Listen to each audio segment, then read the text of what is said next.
Bismillahirrahmanirrahim. Assalamualaikum warahmatullahi wabarakatuh. Syukur alhamdulillah kita masih dipertemukan kembali di channel ini. Shalawat dan salam selalu dan tetap tercurahkan kepada junjungan kita Nabi besar Muhammad sallallahu alaihi wasallam. Allahumma sholli ala sayyidina Muhammad wa ala ali sayyidina Muhammad. Harapan dan doa saya semoga saudaraku semuanya selalu diberikan kesehatan, dilapangkan rezekinya, diampuni dosa-dosanya, dipanjangkan umurnya, dan semoga kita tidak mati kecuali mati dengan beriman dalam Islam. Dan sempatkanlah menuliskan sholawat di kolom komentar. Insya Allah akan menjadi bukti cinta kita kepada Rasulullah Muhammad sallallahu alaihi wasallam. Semoga kita semua mendapatkan syafaat beliau di akhirat kelak. Amin ya rabbal alamin. Sahabat beriman yang dirahmati Allah, bacaan dalam sholat itu semuanya menggunakan bahasa Arab, sedangkan banyak umat Islam berasal dari berbagai penjuru dunia dan tidak semuanya mampu berbahasa Arab. Sebagian orang di Indonesia misalnya kemudian berpikir bahwa bacaan dalam sholat bisa menggunakan bahasa Indonesia karena menurutnya Allah Subhanahu wa Ta'ala pasti paham meskipun kita menggunakan bahasa apapun. Namun apakah menggunakan bahasa selain bahasa Arab ketika sholat itu bisa menimbulkan dosa? Lantas bacaan seperti apa yang diperbolehkan serta dilarang ketika kita sholat? Apakah memang ada bacaan yang ketika dibaca malah bisa menyebabkan kita menjadi berdosa? Sahabat beriman dan dimuliakan Allah, ketika kita mengerjakan sholat, ada bacaan-bacaan yang wajib kita baca, seperti surat Al-Fatihah di setiap rakaatnya. Dan ada juga bacaan sunnah, seperti surat-surat pendek dari Al-Quran yang dibaca di 2 rakaat pertama. Lalu bisakah kita menambahkan doa-doa pribadi yang sifatnya duniawi? Syekh Ali Jum'ah pernah menjelaskan terkait hal ini. Beliau menjelaskan, orang yang sholat boleh berzikir dan berdoa asalkan tidak bertentangan dengan hadis dan Al-Quran. Pendapat ini didasarkan pada argumen dari Imam Ibnu Hajar Al-Asqalani yang berkata, Imam Ibnu Hajar dalam Fathul Bari saat menjelaskan sabda Nabi mengenai doa yang dibaca setelah tasyahud, kemudian orang itu dipersilahkan berdoa dengan sesuatu yang mengagumkan dirinya, dan orang itu pun berdoa. Berdoa memohon untuk kebaikan dunia diperbolehkan.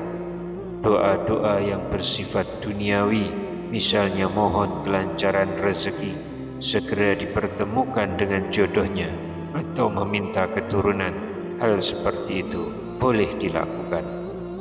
Hal ini juga dibenarkan oleh Imam Al-Baji dalam Al-Muntaqa Syarah Al-Muwatta.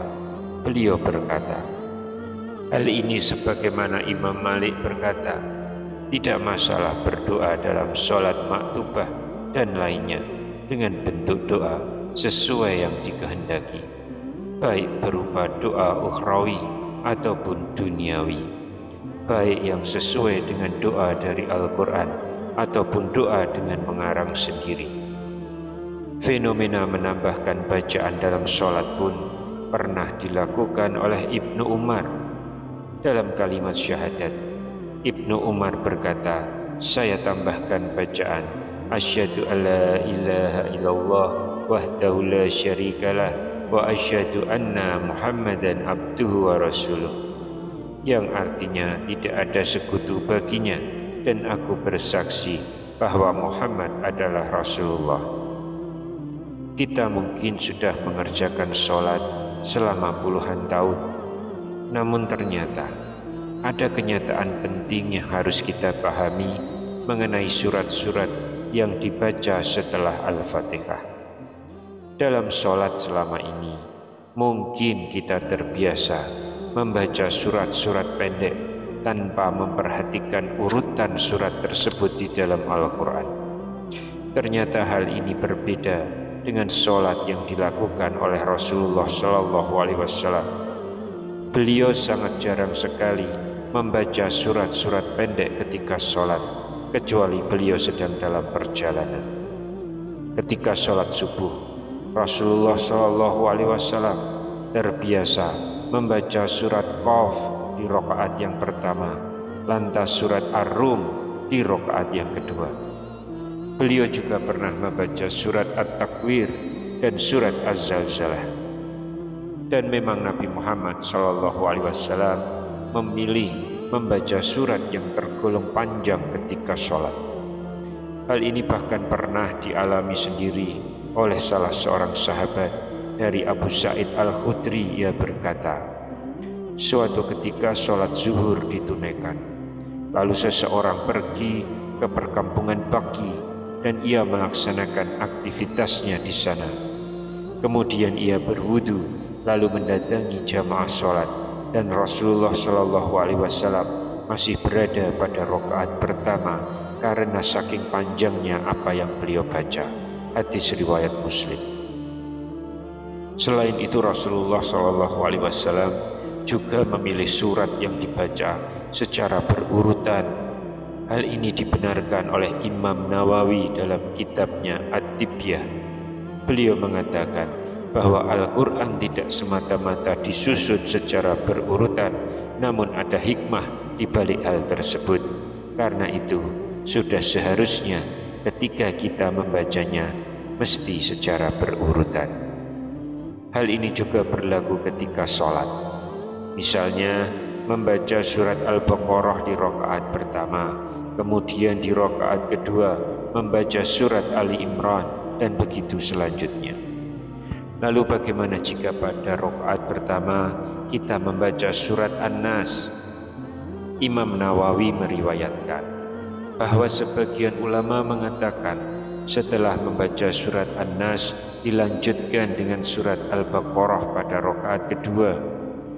Lalu bagaimana jika ada orang yang setelah membaca surat An-Nas di rakaat pertama kemudian malah membaca surat Al-Ikhlas di rakaat kedua?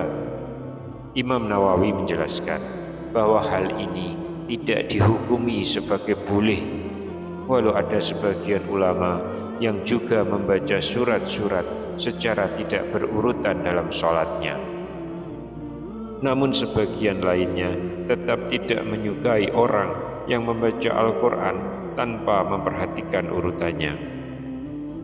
Ada pengecualian dalam membaca Al-Quran secara berurutan dalam sholat, sebab ada beberapa surat yang dianjurkan untuk dibaca pada sholat-sholat tertentu. Misalnya, sholat subuh pada hari Jumat disunahkan membaca surat Az-Sajdah di rakaat yang pertama dan surat Al-Insan di rakaat yang kedua.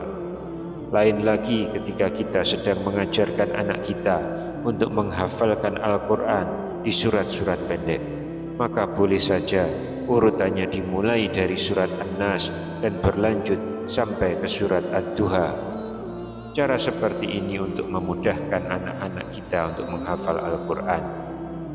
Ketika sholat jamaah, imam akan membaca surat Al-Fatihah, kemudian dilanjutkan dengan surat-surat pendek yang dipilihnya. Lalu bagaimana jika surat yang dibaca itu kita tidak menghafalnya? Apa yang mesti kita lakukan? Maka makmum tugasnya adalah mengikuti imam. Ketika imam membaca salah satu surat dalam Al-Quran, setelah membaca Al-Fatihah, makmum cukup mendengarkan saja.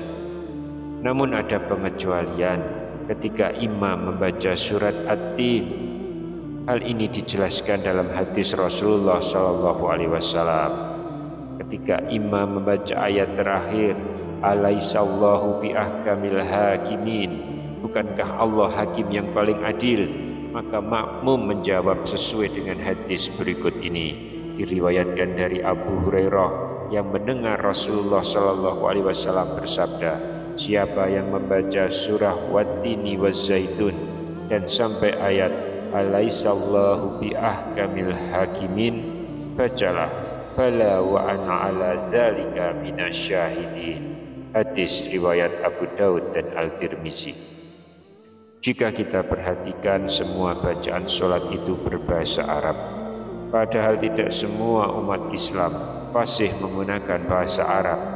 Dan sebagai orang yang tinggal di Indonesia, bahasa Arab bukanlah bahasa ibu kita. Sedangkan bacaan sholat dan doa-doa semuanya menggunakan bahasa Arab. Lalu bagaimana kalau kita belum menghafal bacaan sholat dalam bahasa Arab?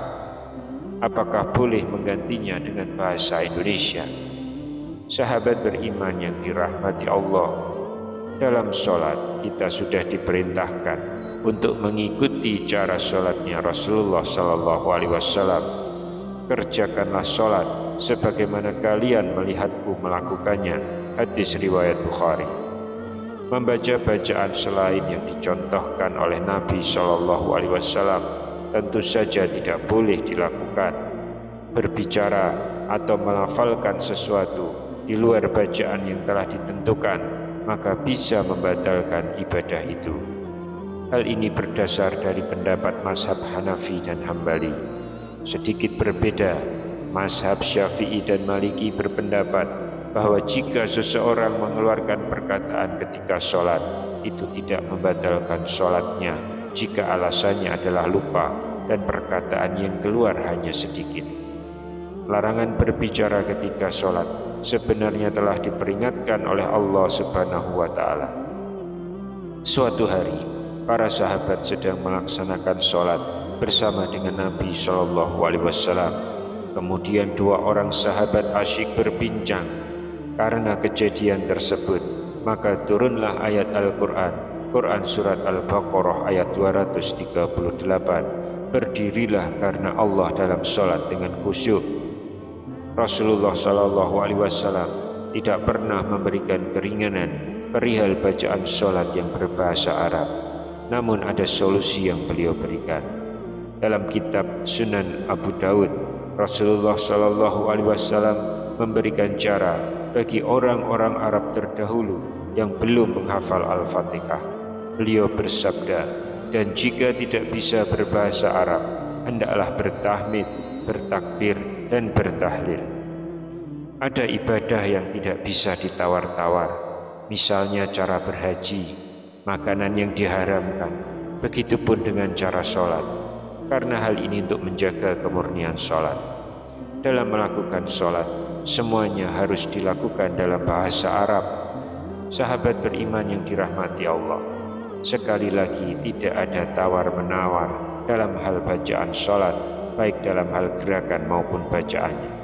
Semuanya harus kita kerjakan sesuai petunjuk yang diberikan Rasulullah Sallallahu Alaihi Wasallam, tidak boleh dikurangi ataupun ditambah. Wallahu a'lam bishawab. Demikian yang bisa saya sampaikan di kesempatan kali ini. Semoga dapat memberi manfaat untuk kita semua. Amin ya rabbal alamin. Wassalamualaikum warahmatullahi wabarakatuh.